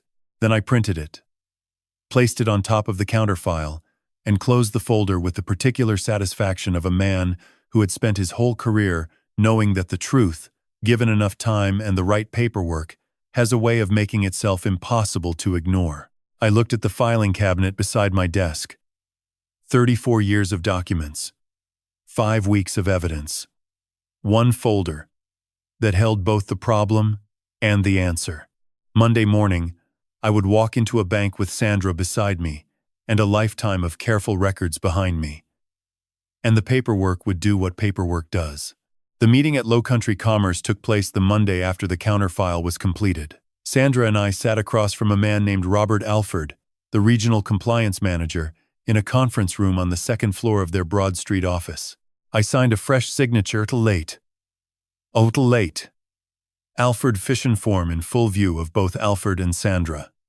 He placed it beside the guarantee extension and studied both without speaking for nearly a minute. Then he said carefully that there were characteristics in the extension signature that were inconsistent with my original and with what I had just provided. He used the word discrepancies. He used the word audit. He said the process, once triggered, would proceed independently of anything I did or did not do. It was by design, he said. It protects the bank, and frankly, it protects the guarantor. Sandra and I left that office knowing the machinery was now moving on its own schedule.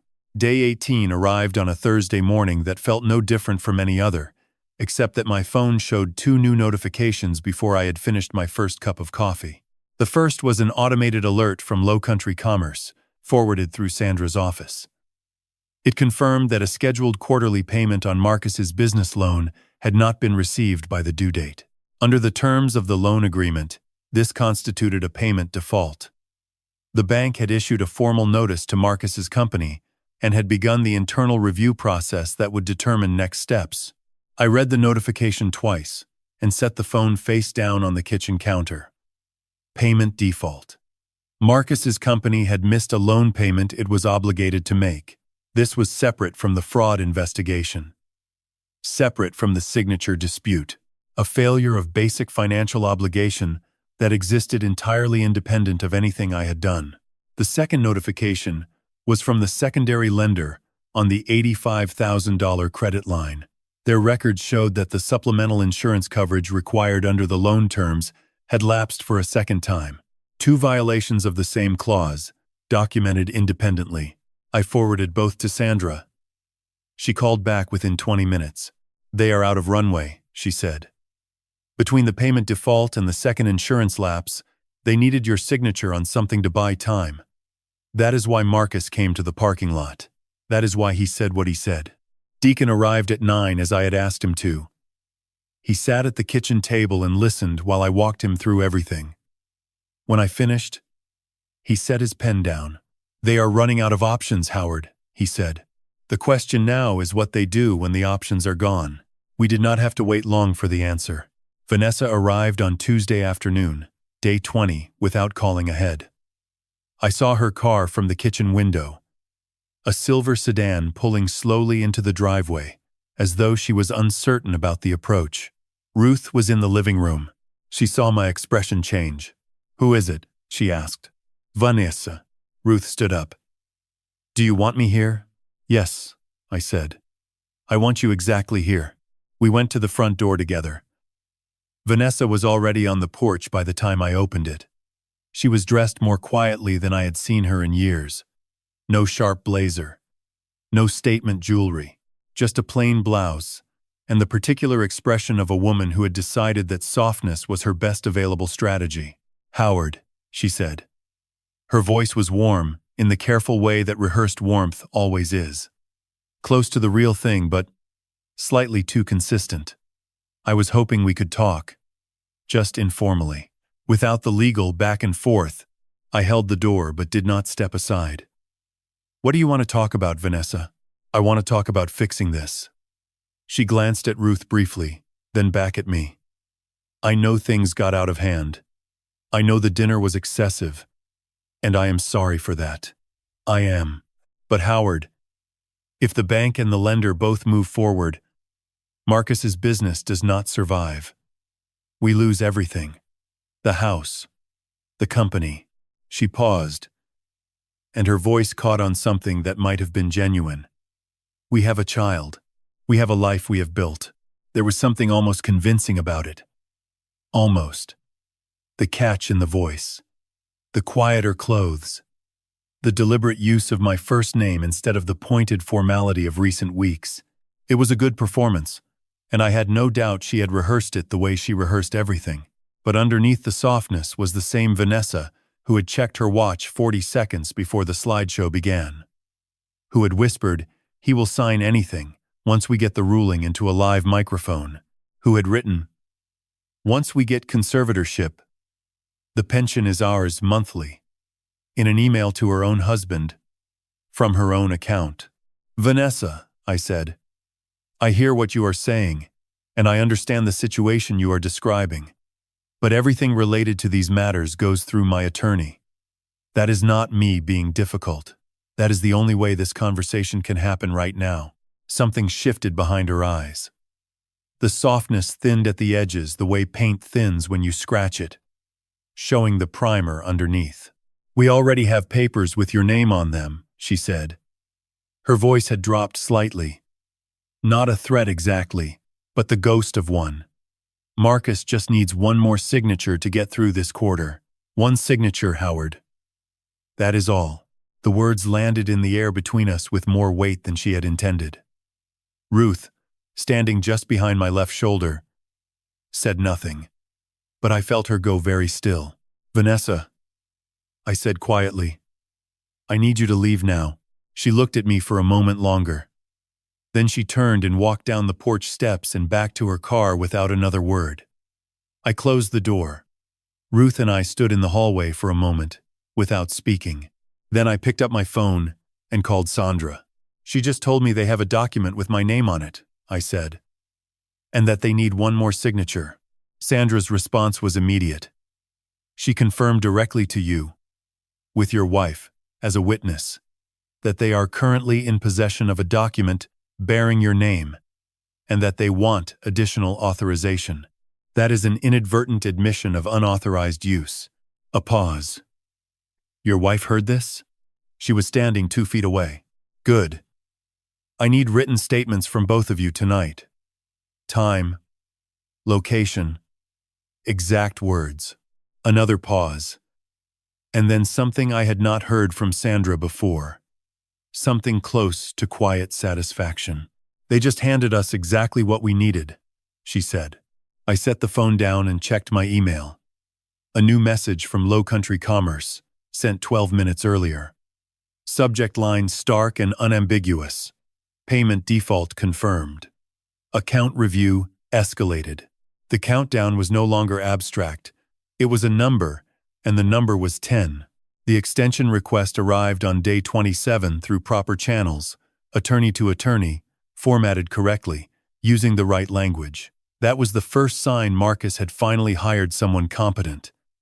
His name was Warren Keeley. Sandra forwarded the letter to me Wednesday morning, with a single line of her own appended at the bottom. Read carefully. The ask is reasonable. The conditions are not. I read it at the kitchen table while Ruth poured coffee. The letter requested a 15-day extension of the demand letter deadline on the grounds that Marcus's company needed additional time to compile the requested financial documentation.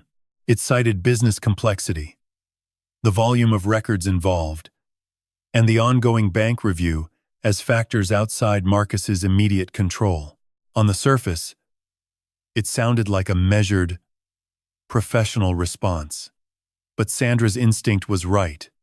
The letter contained no acknowledgement of the signature discrepancy, no reference to the insurance lapses, no mention of the unauthorized credit inquiry, no offer to provide the full financial disclosure Sandra had specifically requested.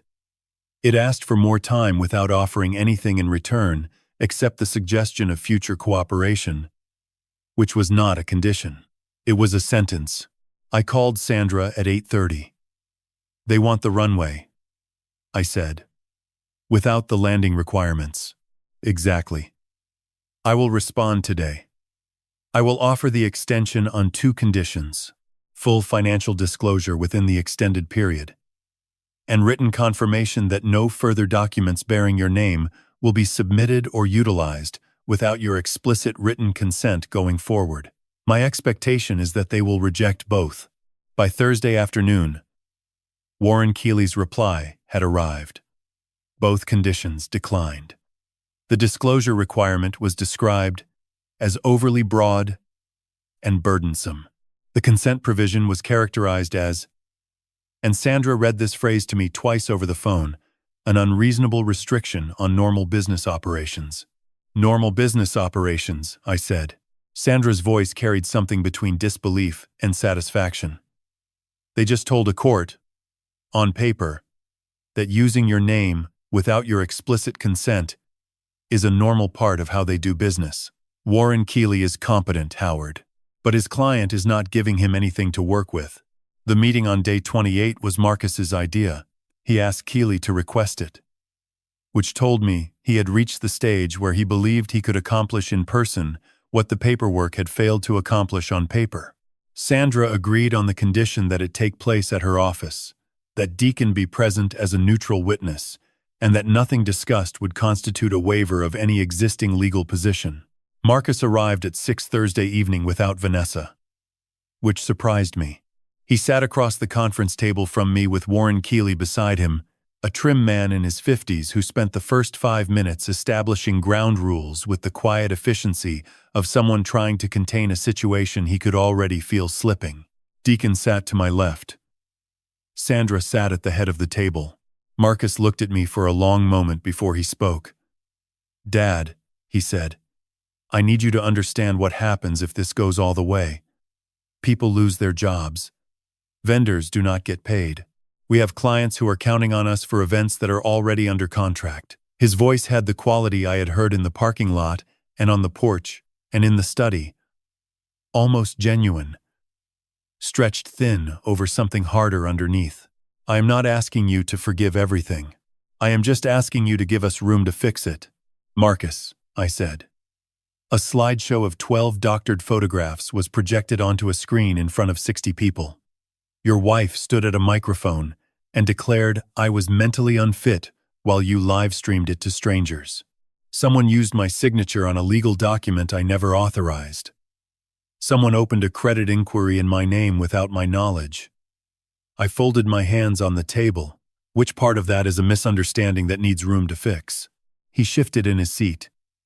Keely put a hand lightly on his forearm. A lawyer's signal to slow down. But Marcus was not reading signals anymore. "The slideshow was a mistake," he said. "It was supposed to be a wake-up call. It was meant to get your attention. It was a joke that went too far." "Does a wake-up call come with a Photoshop subscription?" I said. Silence.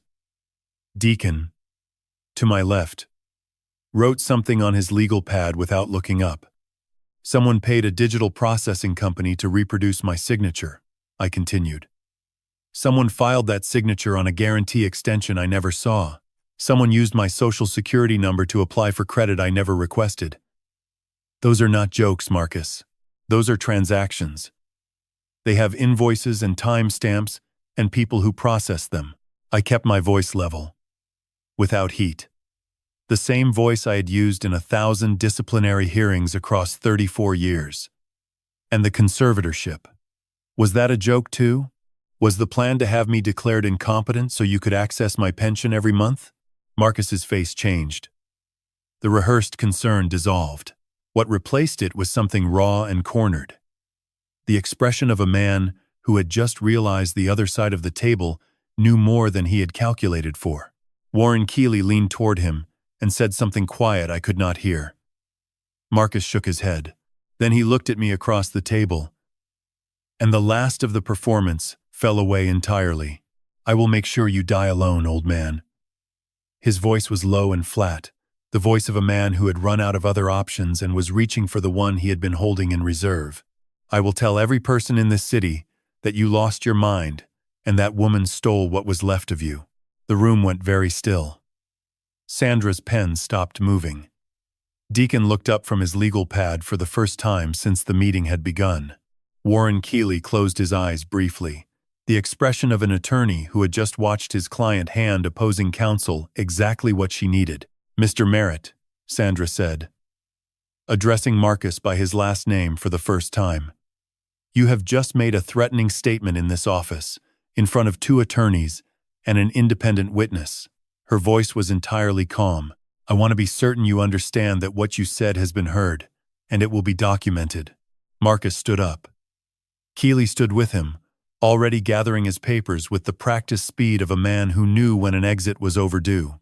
"We are done here," Marcus said. "Yes," Sandra said. "I believe you are." They left. The conference room held its silence for a moment. Then Deacon set his pen down and looked at me. "He just handed you the harassment case on a plate," he said. "I know," I said. My phone buzzed on the table. A message from Low Country Commerce sent while we had been sitting in that room. Recovery team scheduled. Asset retrieval to proceed per default protocol. I read it once. Then I looked at the calendar on Sandra's wall. 2 days left on the demand letter deadline. And somewhere across Charleston, a company with my name on its paperwork was about to receive a very different kind of visitor. Sandra met me in her office at 9 Friday morning, day 29, and walked me through the anti-guardianship response package one final time. It sat on the desk between us, 52 pages thick, organized with the precision of something I hoped would never need to be filed but had been built as though the filing was certain. The first section was Dr. Shaw's letter. Clear, clinical, final. No signs of cognitive impairment on any standard measure. Fully capable of managing personal and financial affairs. The second section was the 14 witness statements, each one signed and dated, from people who had interacted with me regularly over the past 18 months and who were willing to say, under penalty of perjury, that I was exactly the man I had always been. The third was the video evidence. Lorraine's clip, Curtis's audio, Donna's footage, all with metadata intact, all demonstrating that on the night in question, I had been the calmest person in the room. The fourth was the chronological record. Every text, every Facebook post, every anonymous envelope, every threatening word Marcus and Vanessa had sent, arranged in sequence to show a pattern that had nothing to do with concern and everything to do with control. If they file, Sandra said, this package goes to the court within 48 hours. A conservatorship petition filed in bad faith against someone with this level of documented capacity and this level of documented harassment from the petitioners is not just likely to fail. It creates liability for the people who filed it. She folded her hands on the desk. And if they do not file, then this sits in a drawer, and you never need it. But Howard, I want you to understand something. The fact that we built this, the fact that it exists, means that option is effectively closed to them. Warren Keeley knows what is in this package, because I told him. A competent attorney does not walk a client into a courtroom to file a petition he already knows will fail and create consequences for the people who brought it. I signed the final authorization page and slid it back across her desk. Sandra looked at it for a moment. Then, she looked at me. Lowcountry Commerce confirmed the recovery schedule this morning, she said. Their team moves tomorrow, Saturday. I nodded.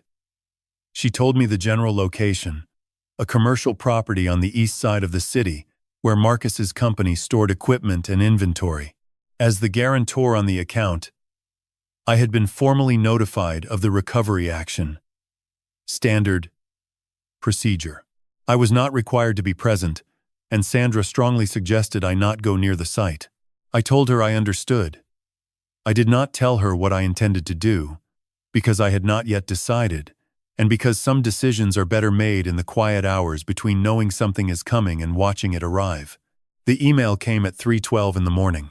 I was not awake when it arrived. I found it at 5:15, sitting in the study with the desk lamp on, and the house still dark around me. The sender was Marcus. The subject line read the truth about our family. The timestamp read 3:12, which is the hour when exhausted people stop calculating and start confessing, when the machinery of self-protection finally runs out of fuel, and what remains is whatever a person actually believes when there is no audience left to perform for. The email was 5 pages long. It moved in circles the way pain moves when it has not found its shape yet. Accusations folded into justifications, folded back into something that was almost, but not quite, honest. I read every word twice. The core of it, buried under 3 pages of grievance and deflection, was this. Marcus and Vanessa had expected me to return to the family business structure after Ruth and I married. Not as a partner, as a resource. My credit history, my reliable signature, my willingness to say yes without examining what I was saying yes to. They had assumed Ruth was a phase. That the retirement and the new life I had built were symptoms of grief rather than choices I had made deliberately. They had waited for me to come back to what they needed me to be, And when I did not, they decided to engineer the return. The slideshow, Marcus wrote, was Vanessa's concept from the beginning. The doctored photographs were assembled by Vanessa over a period of 3 weeks, using images taken without my knowledge. The forged signature on the guarantee extension was produced by Garrett Voss, a business associate, at Marcus's direction. The unauthorized credit inquiry had been initiated by Vanessa using personal information Marcus had accessed during a visit to my home 2 years earlier when I had back surgery, and he had helped move files from the study. The conservatorship plan had been discussed between them for months before the dinner. And its purpose, written in Marcus's own words at 3:12 in the morning, with whatever armor he had left finally stripped away, was to keep the pension flowing and to ensure continued access to my financial profile for the duration of the business loans. The last paragraph had clearly been written after the rest. The tone shifted. The sentences became shorter, less organized, more raw. I did not think you would fight back, Dad. I thought you would just be the person you always were, the one who signed whatever I needed and never asked why. The one who showed up when I called and never questioned what I was using his name for. I forgot that the reason I counted on you was because you never let anyone down, and I used that against you. I set the laptop down on the desk and sat in the dark study for a long time. The filing cabinet stood against the wall, closed and locked. Eleanor's photograph caught the first gray light of morning through the window. The house was quiet. Ruth was still sleeping. I forwarded the email to Sandra at 6:15 with a short note. Then I called Deacon. Sandra called back within the hour. Her voice was careful and precise, the voice of someone handling something that was both legally significant and personally heavy. This is an admission against interest, she said. The most powerful category of evidence in American law, a statement made voluntarily, in writing, that is directly contrary to the writer's own legal interests. Marcus cannot claim he was pressured. He cannot claim he was misquoted. He sent it from his personal account at 3:12 in the morning, and every word of it is time-stamped and traceable. Howard, this email is worth more to your legal position than everything else combined. Deacon was quieter.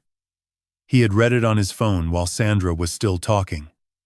When she finished, he said something I would carry with me for a long time. It is also a letter from a son who finally understood that he lost. I sat with that. The morning light moved slowly across the study floor. Somewhere outside, a bird was singing the same 2 notes over and over, the way birds do when they do not know what is happening inside the houses they are singing beside. Sandra, I said. What happens tomorrow? The system moves, she said. You have done your part. The rest belongs to the process. I closed the laptop and placed Marcus's email in the folder beside the counterfile. 5 weeks of evidence. 5 pages of confession. And 1 sentence I would never be able to unhear. I used that against you. Ruth and I drove east on Saturday morning without discussing where we were going or why. Some things do not need to be narrated between 2 people who have been paying attention to the same story. I parked on a side street 2 blocks from the commercial property where Marcus's company stored its equipment and event inventory. Engine off. Windows down. The warm August morning air came in carrying the smell of asphalt and jasmine and the distant sound of a city that did not know what was about to happen on one of its quieter streets. We sat. We did not talk. At 9:03, a flatbed truck and a recovery vehicle turned onto the street ahead of us and continued toward the property entrance. The Lowcountry Commerce logo was visible on the side panel of the recovery vehicle as it passed. Dark lettering on a white background. Official and unremarkable. The way the machinery of consequences always looks when it finally arrives. I had expected to feel something dramatic at that moment. Triumph, maybe. Or relief. Or the particular satisfaction of a long calculation finally resolving. What I felt instead was something quieter and harder to name. Not emptiness, but a kind of stillness.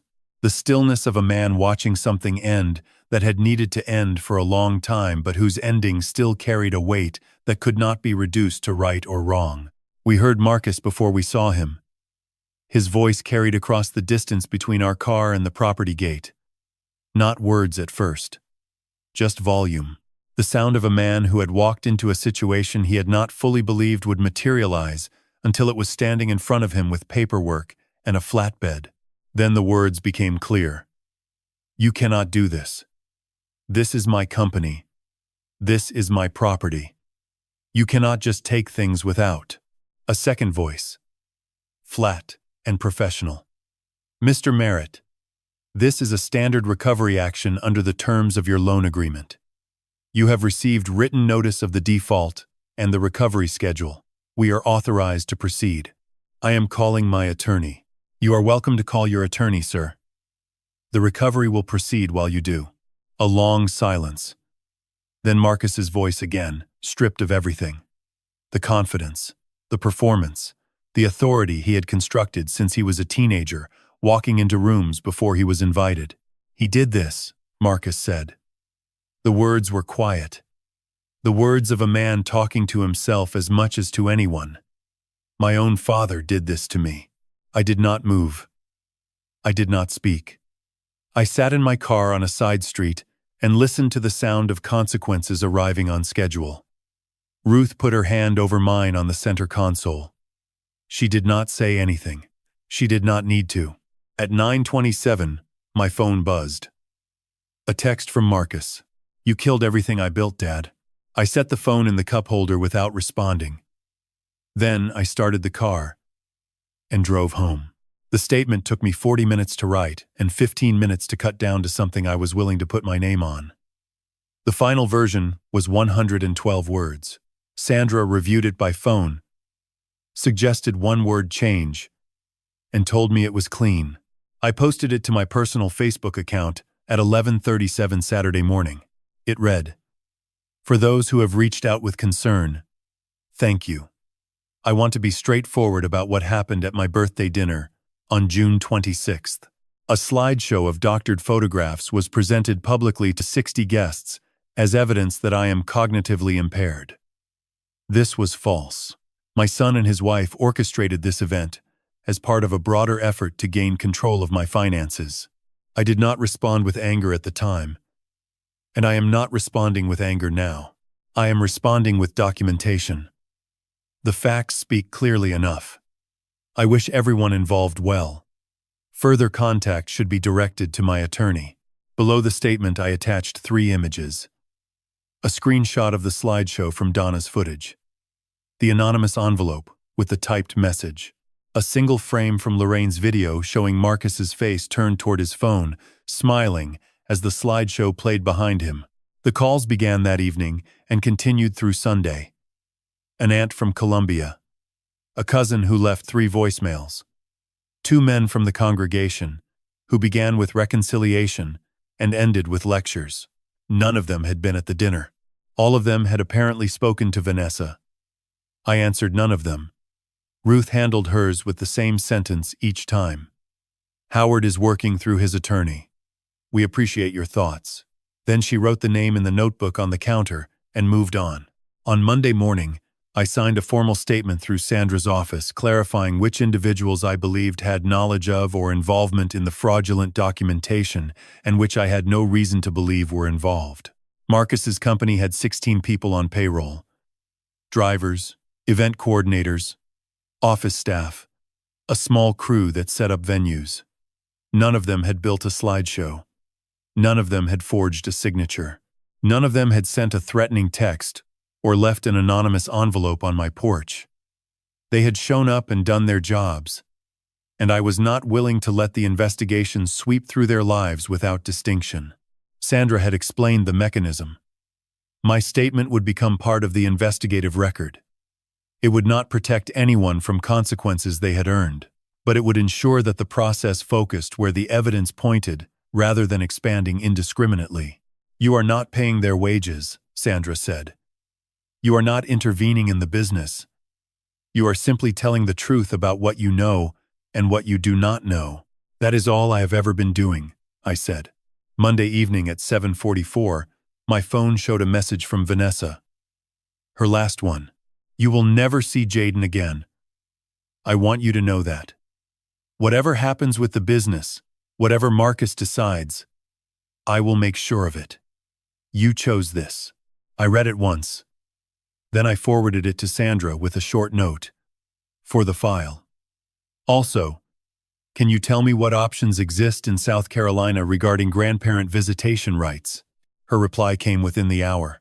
In South Carolina, grandparents have the legal right to petition the court for reasonable visitation when that visitation has been unreasonably denied and when it is determined to be in the best interest of the child.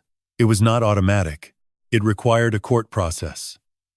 But it was a recognized legal avenue, one that Vanessa's threat had perhaps inadvertently just made more relevant. I set the phone down and sat in the kitchen for a while, thinking about a boy who had nothing to do with any of this and everything to lose from it. An 11-year-old who liked reading and asking questions about how things worked, who had his father's jawline and, I hoped, something entirely his own underneath it. Then I looked around the study. The filing cabinet, the folders, the counterfile. 5 weeks of careful, exhausting, necessary work. All of it had been done to protect something. But sitting there in the quiet of a Monday evening, I realized that the thing most worth protecting had not been in any of those folders. It was in a house across the city, probably doing homework, probably wondering why his grandfather had stopped coming around. The first message arrived on a Tuesday evening in early September from an account I did not immediately recognize.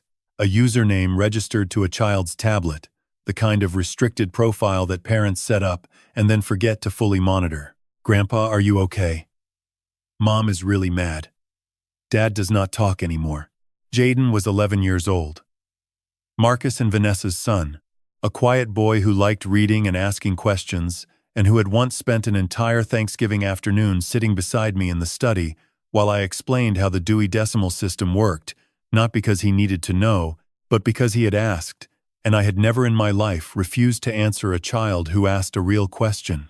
I typed back carefully, aware that the conversation might be seen. I am okay, buddy. Are you safe? His reply came in 2 minutes. Yes. I miss you.